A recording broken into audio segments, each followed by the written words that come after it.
Hello. So one of India's biggest reality entertainment show, Bigg Boss, gears up for another season across South. And joining us today is Mr. Krishnan Kutty, Head Entertainment Business South Cluster for JioStar. Welcome to DC Conversations. Thank you so much. Yeah, before we start, I'd like to start off in this way. So when you're part of the house, you become part of the conversation. So welcome to DC Conversations. Thanks, that's a great introduction. 4 houses, 4 languages across South, and just 10 days to go for the show to start. So how's the energy like? I think What's happening at the backstage? I think a lot of anticipation and a lot of nervousness. That's really how I would describe it. This is the first time we're doing it on a single date in the 4 South languages. Usually Malayalam would start in August, Telugu would be in September, and the other 2 languages would be in October. But we wanted to kind of, unite to bring out the sense of scale and bring out across the market a sense of occasion. So the first time we're doing it. So for me also, this is a completely fresh experience. I've handled many seasons of Bigg Boss, but having all seasons launch on the same date, this is the first time we are doing it too. So how's the excitement like? No, I think I've just been spending time with all our teams. Of course, the teams have been working for many months, but we've just, as I say, crossing the T's and dotting the I's on our final plans. I think it's the plans are looking great, and across the 4 languages we are doing Agni Pariksha, which is the entry of common men into the show. It started off last year in Telugu. We're doing it in all 4 South languages, and that's completely added a new flavor to the show, and it's looking very exciting. So that's where we'd like to know is like, how do you separate the content part and the talent discovery part? Because you're talking about the common man coming in. So how does it run for your business? Making a common man a marketable star. I think that is a big experiment which happened in the Andhra Telangana market last year, and it was a bet which the team took and they believed would work. And what was very pleasant for us is how after 1 or 2 weeks, audiences did not really differentiate between a celebrity contestant as well as a common man contestant. I think they just looked at people in terms of how well they were playing the game, how interesting they were, and the kind of conversations they were driving. So, I think the question is a very valid one. I think it's a question we've asked ourselves. And it's a question 3 markets who are doing it for the first time are asking themselves. But our experience in the Andhra Telangana market gives us a lot of confidence that audiences will accept, common men as contestants. I think the Agni Pariksha contest is quite successful and people are actually watching it a lot because the kind of the different variety of people from different walks of life, they're walking in and people are watching them. I think there was a person even from Japan who had come, Mr. Futa. Unfortunately, I think he didn't make it, but... No, I think it's just added a completely new dimension to the show. And I think it's also awoken us to the power of Bigg Boss. Across the 4 South languages, we literally got tens of thousands of video entries. See, getting tens of thousands of entries is different, but people actually sitting and creating videos, trying to convincing us to try and participate. I think the response has been overwhelming, and I can tell you the biggest question in every market is, we've got such great common man contestants. How many should we let in, and how many can we afford to let go? I think that's really what's made it very exciting. It must have been a bit difficult also because you have influencers from the social media and the common man, like regular people who wanted to give a...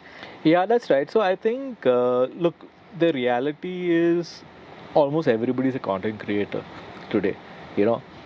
Everybody and everybody is in the world of creating content, whether it is a lady from a village who just sings a song, or if it's somebody who's just making cooking, or somebody who's trying to kind of create their own spaces.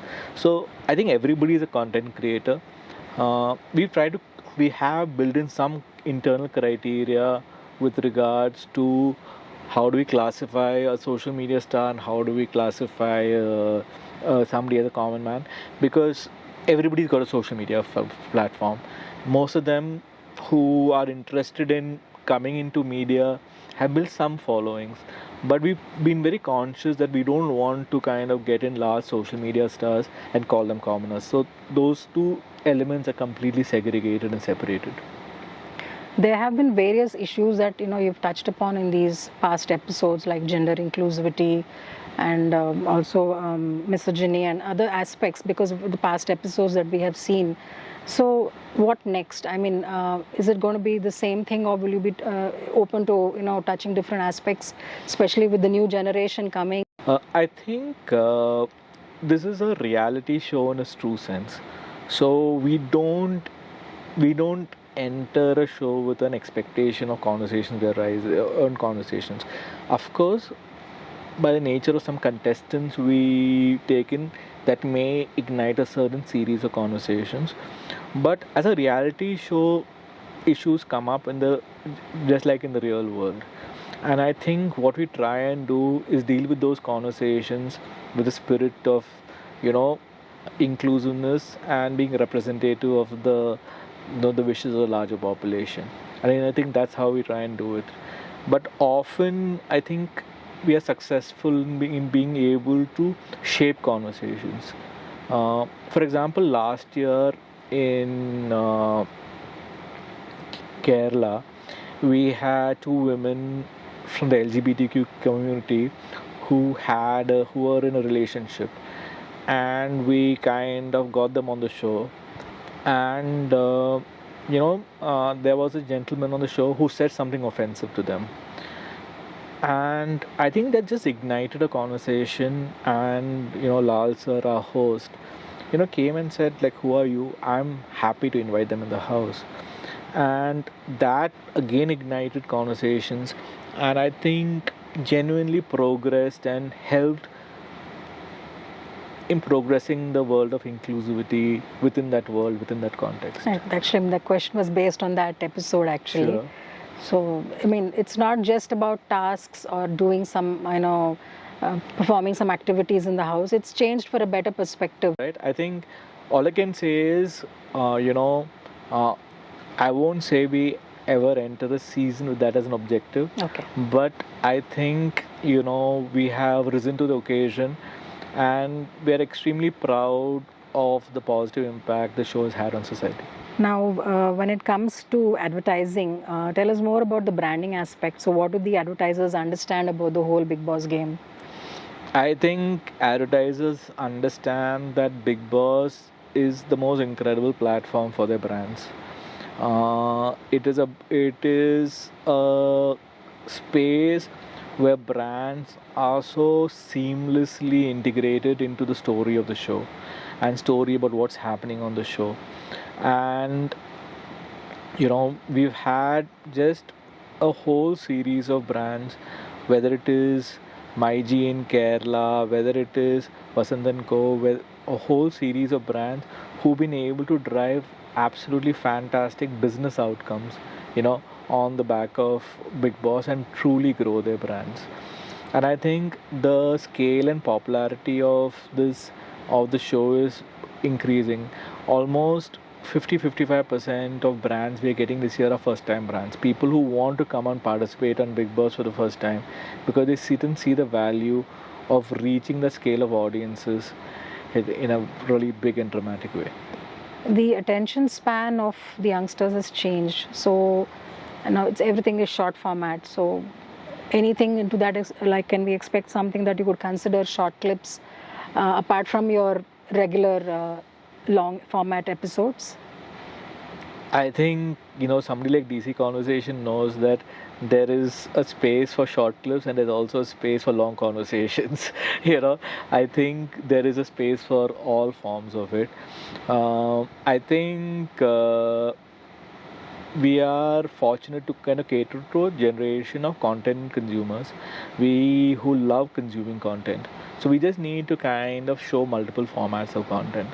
So I think with regards to Bigg Boss, you know, while our episodes are popular, while we have a great social media approach in terms of how we're going to clip, how we're going to narrate, and so for example, typically across languages we launch 3 promos a day, and consumers know that the promos typically come at 10 o'clock, at 1 o'clock, and at 3 o'clock. And if our promos are delayed by 15 minutes, so they are really deeply engaged in short clips. They, of course, create a whole series of clips. But the other side of it is they're also big consumers of our 24/7 feed. So there are a whole series of consumers who have Bigg Boss running in the background the whole day, who almost are watching it. So I think, certainly short clips and short videos very, very important, and there are consumers who are following the show through that. But I think Bigg Boss fans are following the show across multiple formats. So the last question would be like, suppose you were to build Bigg Boss from the scratch now, how differently would you do it? That's a difficult question, because I think we have a pretty good format.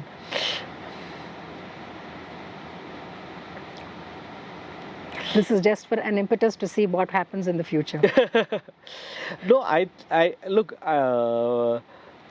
Listen, I think the questions really would be, how do you build a show for a digital first audience, right? I think that would be the real question we want to kind of answer. And so today we had a property which was built first on television, which you transfer on digital, and we are building a whole series of digital layers right now on it. But how do I create a product which is a digital first experience? Where people are able to interact with the house, who are able to participate in some form within what's happening in the house in a very digital first way. I think those would be the elements which I would possibly look at experimenting with.